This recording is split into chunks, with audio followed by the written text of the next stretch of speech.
నా పేరు Talla Ajay, research scholar, Osmania University సామాజిక తెలంగాణ స్టూడెంట్స్ అసోసియేషన్ రాష్ట్ర అధ్యక్షుడు. ఈరోజు తెలంగాణ రాష్ట్రం ఏర్పాటు తర్వాత తెలంగాణ ఉద్యమం సమయంలో విద్యార్థి నాయకులు అనేది ఎదుర్కోవడం అనేది ఒక రకంగా అడ్మినిస్ట్రేటివ్ వర్గాలకు కొద్దిగా ఇబ్బందికరమైన పరిస్థితులు ఉన్నాయి. సో వాళ్ళు ఒక విధంగా తెలంగాణ ఉద్యమం అంతా కూడా తెలంగాణ ఉద్యమంలో వెళ్ళిపోయిన క్రమంలో ఒక అకాడమిక్ వాతావరణం సృష్టించాలనే ఉద్దేశం అనేది అడ్మినిస్ట్రేటివ్ వర్గాలకు ఉన్నది. తెలంగాణ వచ్చిన తర్వాత తెలంగాణ యొక్క ఆశయాలు అన్నిటి కూడా ప్రభుత్వ పరంగా నెరవేరాలని చెప్పేసి విద్యార్థులకు ఉన్నది.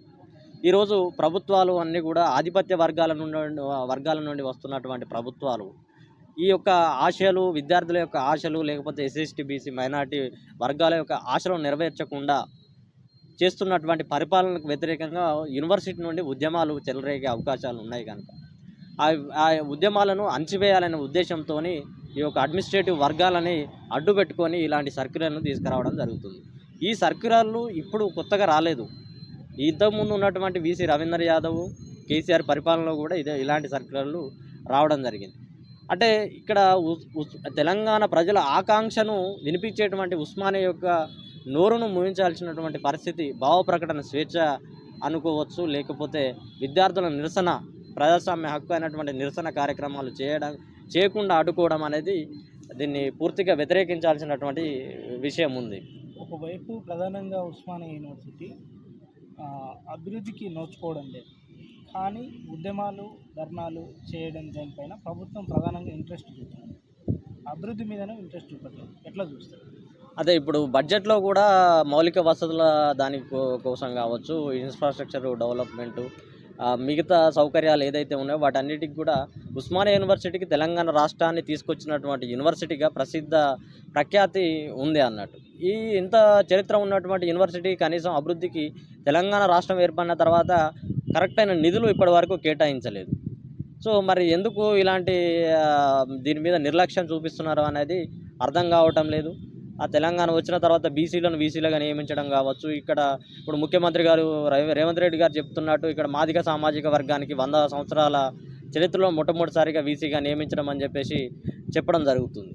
అంటే ఇప్పుడు ఒక బీసీని పెట్టి కావచ్చు, ఒక ఎస్సీని పెట్టి కావచ్చు, ముఖ్యంగా మాదిగ సామాజిక వర్గాన్ని పెట్టి కావచ్చు, వాళ్ళ యొక్క భుజాల మీద తుపాకులు పెట్టి మీరు ఈ యొక్క రాజ్యాన్ని, తెలంగాణ ప్రజల యొక్క అశాంతిని మీరు అనగదొక్కాలని చూసే ఒక ప్రయత్నం జరుగుతుందని చెప్పేసి మేము అనుకోవాల్సి వస్తుంది.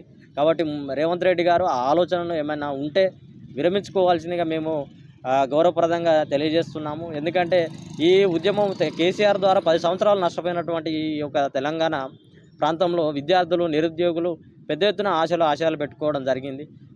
మీకు ఇంత పెద్ద 3 లక్షల కోట్ల బడ్జెట్లో ఒక 100 కోట్లు ఉస్మానియా యూనివర్సిటీకి, ఒక 1000 కోట్లు యూనివర్సిటీలకు ఇవ్వడం అనేది ఒక పెద్ద విషయం కాదు. ఒక సపరేటు గ్రాంట్గా, సపరేటు నిధిగా ఈ యొక్క యూనివర్సిటీకి కేటాయించాల్సిన అవసరం ఉన్నది.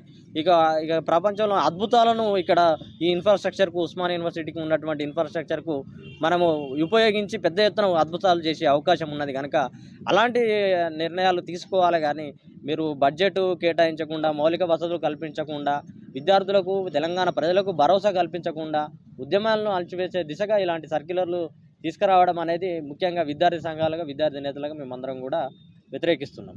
ప్రధానంగా గత వీసీ కూడా ఇట్లాంటి సర్క్యులర్ ఇచ్చింది, అది బీఆర్ఎస్ గవర్నమెంట్. ఇప్పుడు కాంగ్రెస్ గవర్నమెంట్ వచ్చినాక ప్రజాపాలన అది దాన్ని పెద్ద ఎత్తున అడ్వర్టైజ్మెంట్ చేసుకుంటారు.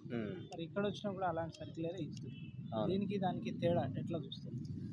అంటే తేడా అని అంటే ఇప్పుడు కేసీఆర్ ఏమో డైరెక్ట్ అణచివేయడం జరిగింది. ఇక్కడ ఆర్ట్స్ కాలేజ్ ముందు మొత్తము ధర్నాలు కానీ, నిరసనలు కానీ చేసుకోవద్దని చెప్పేసి, ఆ ఆర్ట్స్ కాలేజ్కి కనీసం ఒక ఫ్లెక్సీ కానీ, తర్వాత ఇక్కడ ఉన్నటువంటి ఒక బోర్డు పోస్టర్లు కానీ వేసుకోవద్దని చెప్పేసి, అక్కడ ఇందిరా పార్క్లో ధర్నా చౌక్ను తీసేసినట్టు ఉస్మానియా యూనివర్సిటీ ముందు ఎలాంటి ఒక ప్రెస్ మీట్ పెట్టుకోవడానికి కూడా అవకాశం లేని ఒక నిర్బంధ స్థితిలో మనము కేసీఆర్ గవర్నమెంట్లో ఉండడం జరిగింది. అయితే ఇక్కడ ఇచ్చినటువంటి సర్క్యులర్ నేపథ్యంలో వీసీ గారు సెకండ్ డే మళ్ళీ వివరణ ఇచ్చుకోవడం జరిగింది. అంటే అడ్మినిస్ట్రేటివ్ కార్యక్రమాలకు మేము విద్యార్థులు విఘాతం కలిగిస్తున్నారు, మేము పనులు చేసుకునే టైంలో వచ్చి విద్యార్థులు చేస్తున్నారు అని చెప్పేసి ఒక రకమైన ఆయన ఆ సర్క్యులర్ను సపోర్ట్ చేసుకునే విధంగా చెప్పడం జరిగింది. అంటే బహుశా వీసీ గారు ఒక ఇంజనీరింగ్ బ్యాక్గ్రౌండ్ నుండి రావడం ఐఐటి లాంటి పెద్ద పెద్ద సంస్థల్లో పనిచేయడం వల్ల ప్రజాస్వామ్యానికి సంబంధించినటువంటి విషయాలు సార్కు మరి అవగాహన ఉందో లేకో కానీ ఆ యొక్క విధంగా చెప్పడం జరిగింది. కాబట్టి ఇక్కడ ప్రజాస్వామ్యంలో ప్రతి చిన్న విషయాన్ని కూడా ప్రభుత్వం దృష్టికి కానీ, అడ్మినిస్ట్రేటివ్ దృష్టికి కానీ తీసుకుపోయేటువంటి ప్రశ్నించే హక్కు ప్రజలకందరికీ ఉన్న క్రమంలో ఈ హక్కులను, ప్రాథమిక హక్కులను మీరు హరించే క్రమం వైపుగా ఈ యొక్క డెసిషన్ అనేది పోతుంది కనుక వీసీ గారు దాన్ని అర్థం చేసుకొని దాన్ని రివోక్ చేసుకోవడానికి అవకాశము ఉంది. కాబట్టి దాన్ని రివోక్ చేసుకొని ప్రజాస్వామ్యయుత వాతావరణము ఎట్లయితే ప్రజాస్వామ్య పాలన అని రేవంత్ రెడ్డి గారు చెప్తున్నారో దాన్ని ఉస్మానియా యూనివర్సిటీలో అమలు చేయాల్సిందిగా మేము కోరుతున్నాం వీసీ గారిని.